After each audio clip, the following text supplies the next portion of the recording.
Selamat datang di Bilik Asuh, sebuah ruang podcast yang membahas tentang psikologi anak dari usia balita hingga remaja yang menyangkut perkembangan emosi, sosial, kognitif, juga moral. Termasuk pola asuh dan pola didik yang bisa diterapkan oleh orang tua ataupun pendidik. Dalam podcast ini ada juga segmen dari Bilik Curhat yang isinya membahas curhat orang tua dan pendidik. Dan atas izin yang bersangkutan, kemudian disarikan dan dibagikan dalam bentuk tanya jawab di ruang ini. Semoga saling berbagi di ruang ini akan membantu anak-anak sejahtera secara psikologis. Selamat mendengarkan. Topik kita kali ini adalah, perlukah anak dihukum? Setiap orang tua dan pendidik menginginkan anak berperilaku baik dan pandai. Sayangnya, proses yang ditempuh untuk mencapai tujuan tersebut seringkali melibatkan unsur hukuman fisik. Hal ini bukan saja terlarang secara hukum yang diatur dalam Undang-Undang Perlindungan Anak, tetapi juga dapat berakibat buruk pada perkembangan psikologis si anak di kemudian hari. Ada sebuah kisah pilu yang terjadi di depan mata saya sendiri. Peristiwanya terjadi tahun 2013 di negara tetangga Singapura. Ketika itu saya dan putri saya naik MRT dari stasiun Novena di saat jam sibuk menjelang masuk sekolah. Begitu kami duduk, terdengar omelan berkepanjangan dari seorang wanita yang tengah menjewer telinga putranya yang masih kecil. Bertubuh kecil, berwajah kecil, dan bermata kecil. Mata kecilnya hampir-hampir tidak tampak karena tertutup genangan air mata. Omelan si ibu tersebut begitu nyaringnya hingga mengganggu para penumpang lainnya. Usut punya usut, ternyata si ibu marah karena si anak tidak mampu mengerjakan perkalian 4x6 di kertas soal yang di bangkunya. Alih-alih menerangkan konsep perkalian dengan benar, si ibu malah semakin nyaring makiannya dan semakin rajin tangannya menjewer, mencubit, dan memukul si anak di hadapan banyak penumpang lainnya. Rupanya si anak hari itu akan mengikuti tes masuk sekolah dasar. Dan si ibu merasa anaknya tidak cukup berlatih matematika dengan tekun. Saya baru beranjak dari tempat duduk untuk menegur si ibu agar menghentikan siksaannya.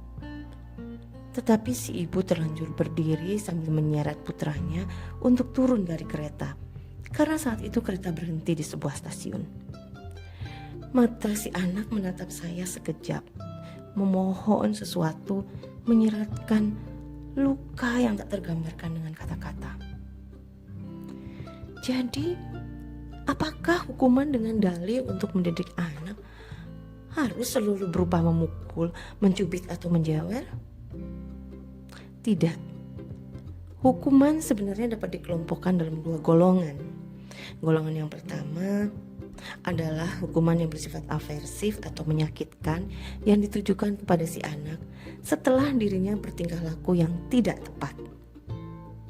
Hukuman aversif ini dapat bersifat fisik ataupun verbal, misalnya berupa tamparan atau cacian. Golongan hukuman yang kedua adalah pemberian hukuman dengan cara mengambil hak istimewa si anak terhadap hal-hal yang disukainya. Sebagai contoh, si anak tidak boleh bermain dengan mainan kesayangannya kalau belum dapat mengeja huruf dengan benar. Selain hukuman, proses menghentikan tingkah laku yang kurang sesuai adalah dengan cara satiasi, yaitu menyuruh si anak terus melakukan tingkah laku buruk tersebut hingga lelah atau bosan. Akhirnya, tingkah laku tersebut akan hilang. Sebagai contoh, anak yang marah, merobek-robek kertas, dan melemparnya ke lantai. Si anak dibiarkan saja merobek-robek hingga lelah dan bosan, dan akhirnya berhenti sendiri. Cara-cara tersebut secara tidak disadari sebenarnya terjadi hampir setiap hari dan dilakukan oleh banyak orang tua atau pendidik. Apakah cara-cara tersebut dapat menghentikan tingkah laku anak yang kurang sesuai? Ada kemungkinan iya. Memang tidak dapat disangkal bahwa sebuah hukuman memiliki pengaruh untuk memperlemah atau mengurangi frekuensi suatu perilaku yang dianggap tidak baik. Mengapa hal tersebut dapat terjadi? Tentu saja karena si anak terpaksa menghentikan perilakunya yang tidak baik untuk menghindari rasa sakit yang akan dialaminya jika dihukum lagi. Pertanyaannya, perlukah hal-hal tersebut dialami oleh seorang anak? Tidak.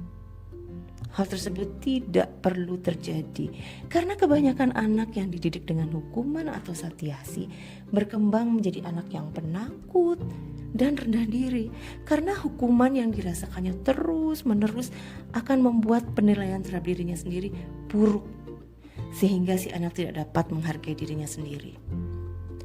Akibat lain, si anak justru menjadi agresif secara fisik ataupun verbal dalam situasi yang tidak disukainya.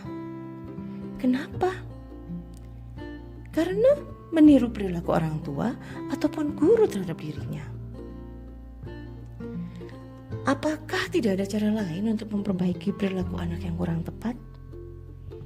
Ada, yaitu melalui salah satunya adalah dialog untuk membentuk insight atau pemahaman pada si anak.